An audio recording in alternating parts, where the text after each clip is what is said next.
In the summer of 1940, while the world was watching the skies over Britain, a quiet but ferocious war was being waged across a landscape most soldiers had never even seen. No trees, no rivers, no roads, just 2.5 million square miles of burning sand, scorching rock, and merciless wind. The Sahara Desert. A place so hostile, so indifferent to human survival that the German Captain High Command had dismissed it as militarily useless. Erwin Rommel, the Desert Fox himself, believed the only way to fight in North Africa was along the narrow coastal road that hugged the Mediterranean. He believed the deep desert to the south was impassable.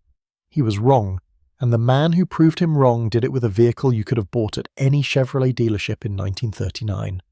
His name was Major Ralph Bagnold, and he was not a soldier in any conventional sense. He was a scientist, a geographer, and an explorer. Before the war, he had spent years crossing the Libyan desert in a private car just to understand it, not to conquer it, not to race through it, to learn it. He mapped its dunes, studied its winds, and discovered that the deep desert, the part no military commander had ever bothered to consider, was not impassable at all. It was merely misunderstood. Bagnold was a lean, precise man with wire-rimmed glasses and a scientist's instinct for observation. He had written academic papers on desert physics. He had solved the mathematics of how sand moved. When the war began, he was already 53 years old, and most generals would have patted him on the head and sent him to a desk job. Bagnold, however, had something no other officer in Egypt possessed. He had crossed the Great Sand Sea. He knew where the hidden paths were. He knew where the rock was solid enough to drive on, and where the soft sand could swallow a vehicle whole.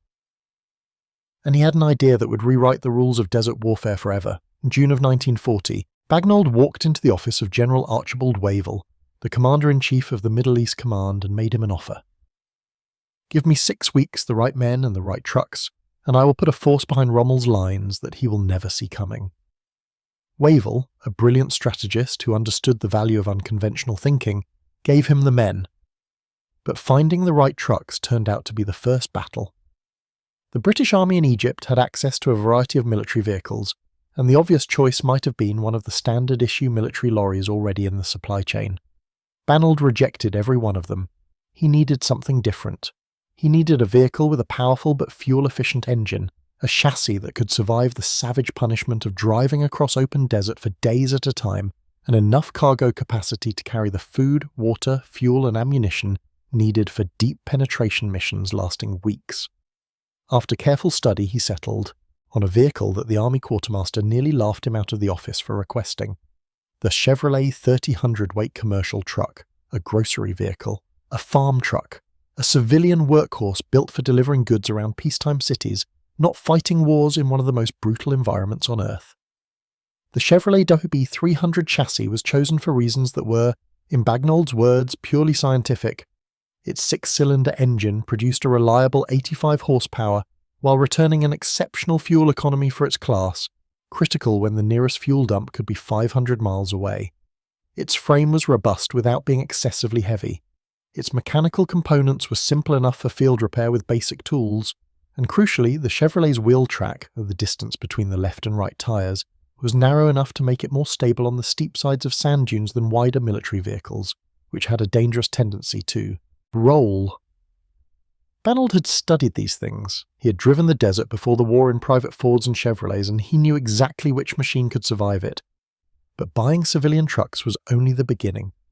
What Bagnold and his engineers proceeded to do to those Chevrolets was an act of radical transformation. They stripped every non-essential item away. The doors came off, the windscreens were removed entirely because glass reflected sunlight and could betray a unit's position to enemy aircraft from miles away. The canvas roofs were gone, the fenders were stripped. Anything that added weight without adding utility was pulled away and discarded. What emerged from this process was barely recognizable as the vehicle that had left the Chevrolet factory. It looked raw, skeletal, and purposeful in a way that standard military vehicles rarely achieved. Then the additions began. Navigation in the featureless desert was, by 1940, one of the most difficult problems in military history. Traditional magnetic compasses were useless because the steel of the truck constantly interfered with the needle, producing wildly inaccurate readings. Standard maps of the deep desert simply did not exist, and without accurate navigation a patrol could wander into the Sand Sea and never come out. Bagnold had solved this problem years before the war, and he now installed his solution on every truck. He called it the Sun Compass, a device of beautiful simplicity, a flat disc mounted on the dashboard, with a central spike that cast a shadow like a sundial. By knowing the precise time and the declination of the sun, a navigator could determine his true bearing with an accuracy that rivaled the best instruments of the age. It required no magnets. It could not be interfered with by steel or electrical systems. It simply needed sunlight and a steady hand. In the desert, sunlight was never in short supply. Water was another matter entirely. In the Saharan summer, a man working hard in direct sun could sweat through 6 litres of water in a single day. Multiply that by a patrol of 30 men, running for 3 weeks in the deep desert, and the arithmetic became terrifying. Every litre of unnecessary water loss was a potential casualty. Bagnold fitted every truck with a radiator condenser of his own design. Standard engine radiators simply vented steam into the atmosphere as the water boiled. In the desert, that was an unacceptable waste. His condenser captured the steam, ran it through a cooling tube into a separate reservoir, and returned the water to the radiator. It was not a dramatic invention. It was not the kind of thing that makes headlines, but on a 3-week patrol 500 miles behind enemy lines, it was the difference between driving home and dying in the sand. The tyres were run at dramatically reduced pressures compared to the manufacturer's recommendation. On soft sand, a properly inflated tyre digs in and buries itself. A tyre run at low pressure spreads the vehicle's weight across a much wider footprint, allowing it to float across the surface rather than sink. Every driver learned this within his first day in the desert.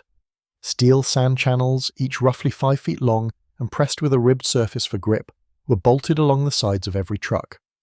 When a vehicle became stuck, and they all did sooner or later, the channels were dug out, slid under the buried tyres, and the truck would claw its way back onto solid ground. It was brutal, exhausting work in 50-degree heat, but it worked.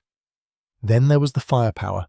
The Long-Range Desert Group, as Bagnold's force was officially named in December of 1940, was not designed as a fighting force in the conventional sense. Its mission was reconnaissance, intelligence gathering, and deep raiding. Its survival depended on not being found rather than winning pitched battles. But when contact with the enemy was unavoidable, the trucks needed enough firepower to break contact quickly and disappear. Bagnold and his officers turned the Chevrolet into a rolling weapons platform that would have looked at home in a science fiction story. Lewis guns were mounted on pintle fittings in the truck beds. Vickers K guns, salvaged from obsolete RAF aircraft, were paired in twin mounts and could pour out an almost unbelievable rate of fire. 950 rounds per minute from each barrel, nearly 2,000 combined. Boy's anti-tank rifles provided capability against light armoured vehicles. And on the most heavily armed trucks, captured Italian Breda 20mm cannons were bolted to improvised mounts, giving the patrol the ability to engage enemy aircraft and fortified positions alike. The Breda in particular became something of an LRDG trademark. Italian equipment was captured in enormous quantities during the early desert campaigns, and the LRDG had a pragmatic philosophy about enemy weapons. If it worked, and it could be carried, it was useful. The Breda was reliable, powerful, and could fire high explosive rounds that standard machine gun ammunition could not match. The LRDG used it without sentiment or ceremony. The total weight of weapons, ammunition, water, fuel, food, navigation equipment, and personal kit loaded into each truck was carefully calculated. Bagnold was obsessive about load discipline. Every kilogram carried beyond the minimum reduced the truck's ability to cross soft sand. A vehicle that sat too heavy on its springs would dig in on every dune approach.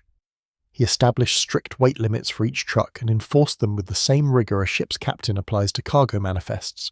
Men were allowed a blanket, a change of clothing, and whatever personal item fit inside a single canvas bag.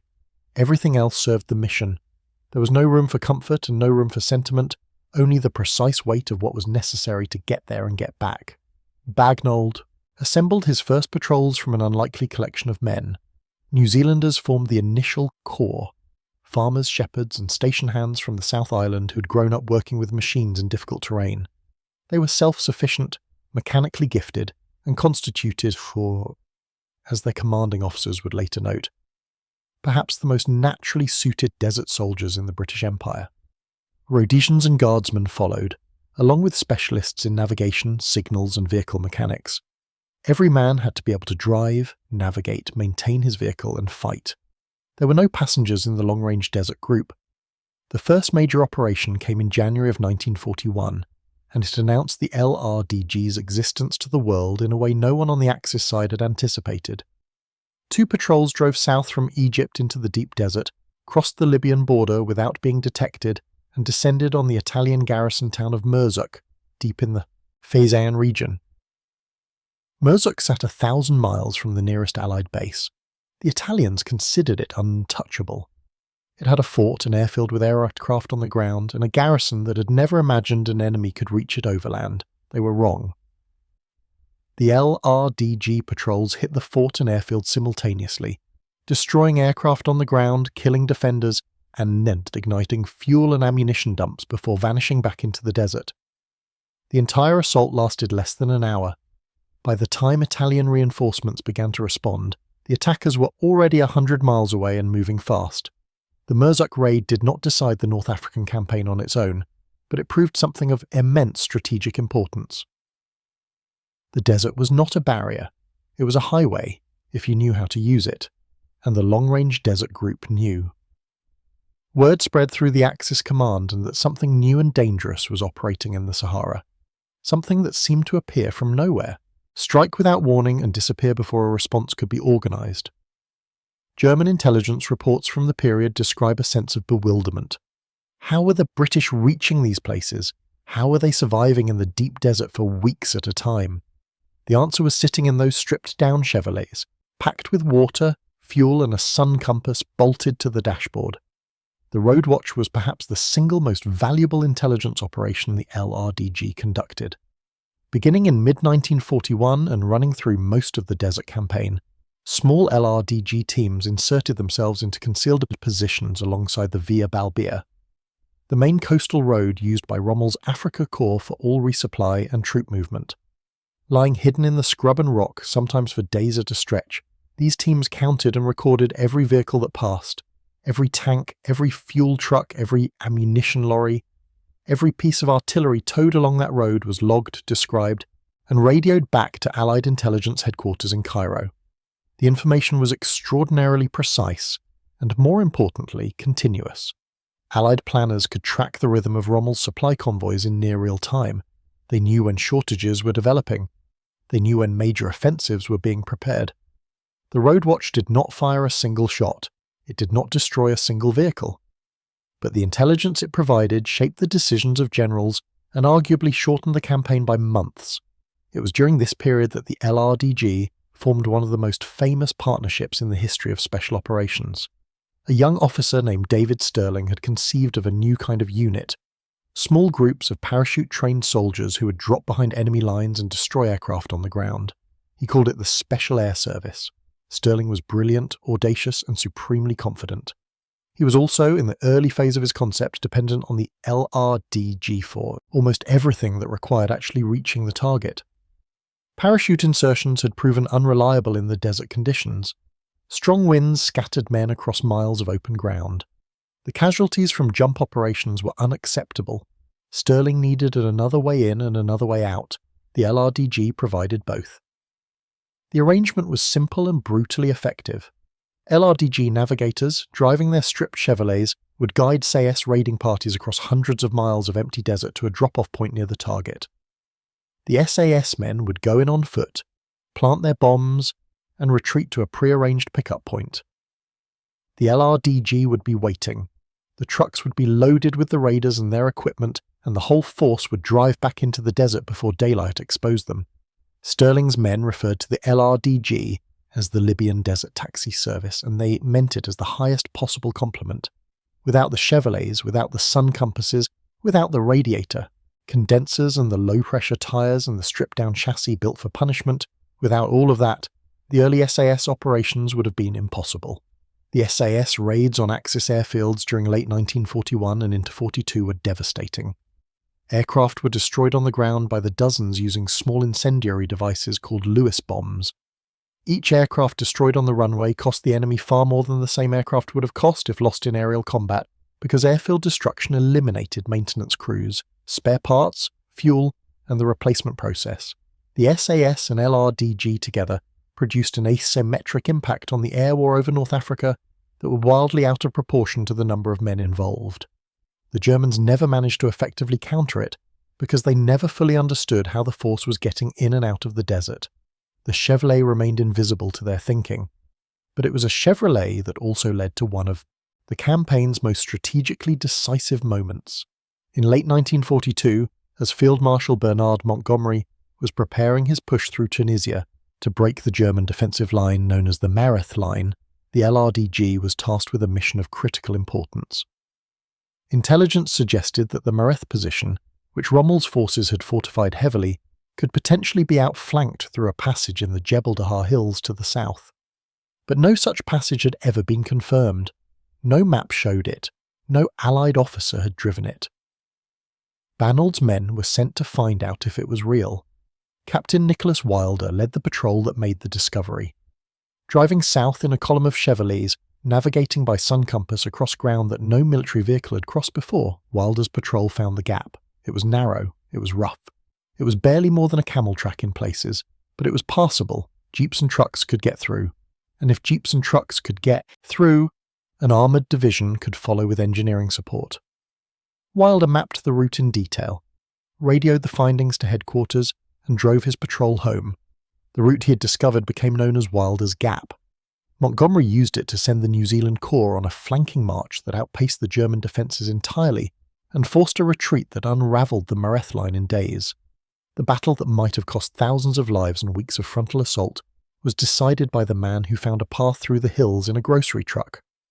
What made the discovery of Wilder's Gap so remarkable was not simply that the path existed, it was that no general, no mapmaker, and no intelligence officer had ever thought to look for it. The German engineers who built the Mareth defences had anchored their southern flank on the assumption that the Jebel Dahar hills formed an impenetrable wall. They were correct by conventional military standards. No standard wheeled vehicle in normal operation could cross that terrain without prior reconnaissance and road preparation. But the LRDG was not operating by conventional standards. Their vehicles had been designed, modified, and crewed specifically for exactly this kind of ground. The sun compass worked. The low-pressure tyres worked. The radiator condensers kept the engines cool through hours of slow, grinding progress over boulder-strewn ground. When Wilder sent his report back to Montgomery, he was not simply reporting a route, he was proving one final time what a Chevrolet 30 hundredweight truck could do when the right men were behind the wheel. There is a footnote to the story of the Chevrolet in the LRDG that is rarely told, and it speaks to the precision of Bagnold's original decision. Early in the campaign, the British Army had attempted to supply some patrols with Ford F-30 trucks instead of the Chevrolet, partly because supply chains sometimes made substitution unavoidable. The Ford was not a bad vehicle. In most respects, it was a capable military lorry, but it was not the right vehicle for the deep desert. Its fuel consumption was significantly higher than the Chevrolets, which in practice meant patrols had to carry more fuel and therefore could carry less water, ammunition, and food. Its wider body made it clumsier on soft sand and more prone to bogging.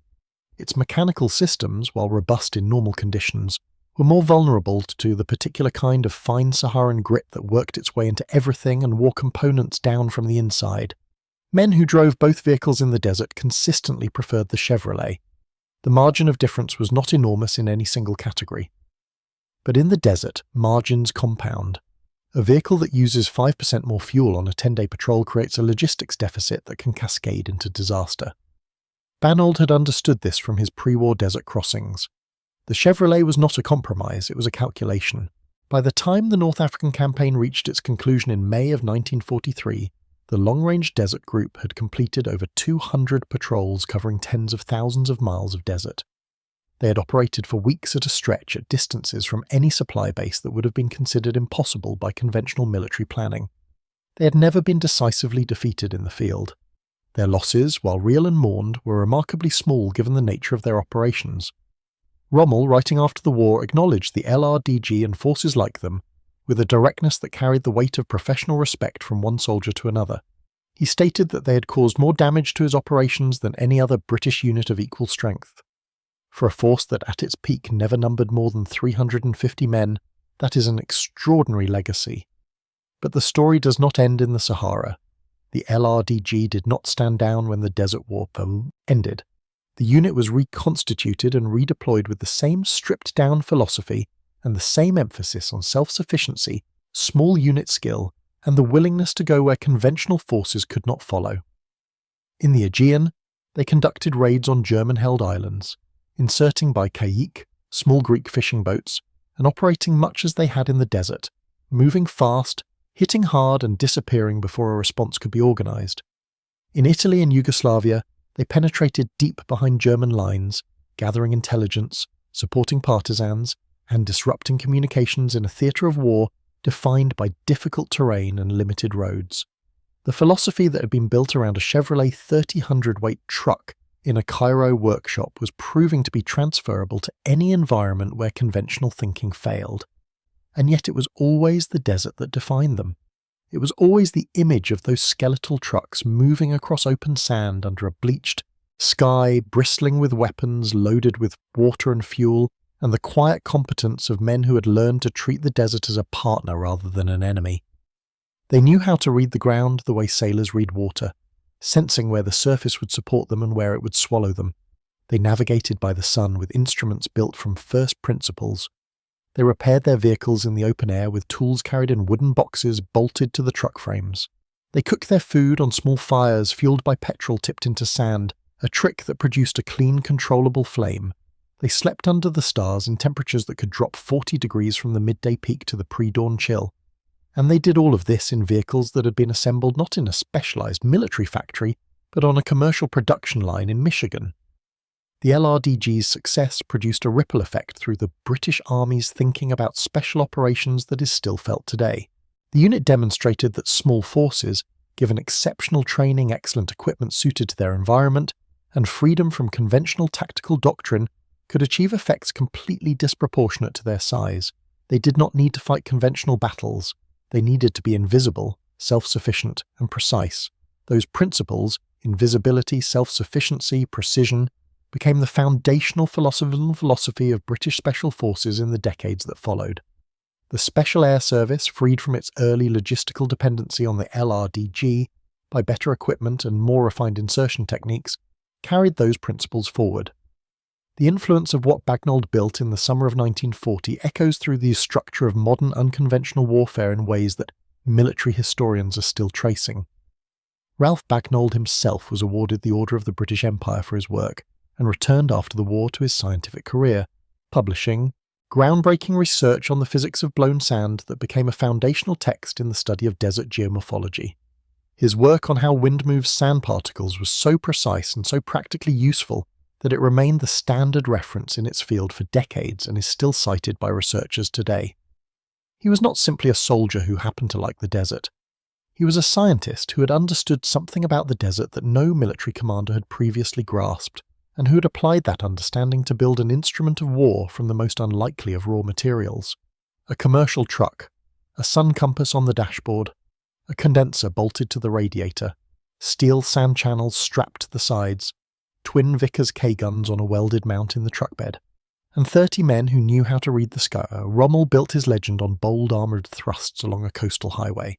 He was audacious, fast, and brilliantly aggressive, but Bagnold's men had found a different kind of highway, the one that crossed 1,000 miles of open desert that the Desert Fox had dismissed as impassable.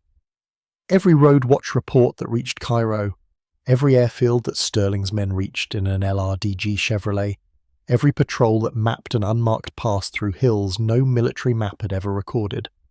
All of it ran on a foundation that had been designed and built in a Cairo workshop by a scientist who understood that the right vehicle, properly modified, could turn the desert from a barrier into a weapon. The trucks are gone now. Most of them were consumed by the war, broken down, burned out, or simply worn away by the relentless punishment of the desert. A handful survive in museums. When you stand next to one, it's difficult to believe what they accomplished. They look small, they look simple, they look in some ways exactly like what they were, commercial trucks bought off a civilian production line. No armour, no enclosed cab, just steel and rubber, and an engine that turned petrol into motion with quiet, dependable efficiency. But that was precisely Bagnold's genius. He did not try to build a machine that looked like a weapon. He built a machine that could survive. He built a machine that could navigate where no map existed, carry what no supply line could deliver, and endure what no conventional military vehicle was designed to endure. In the Sahara, surviving was the prerequisite for everything. The desert does not negotiate. It simply tests you until you prove you belong there or it swallows you whole. Bagnold's Chevrolets belonged.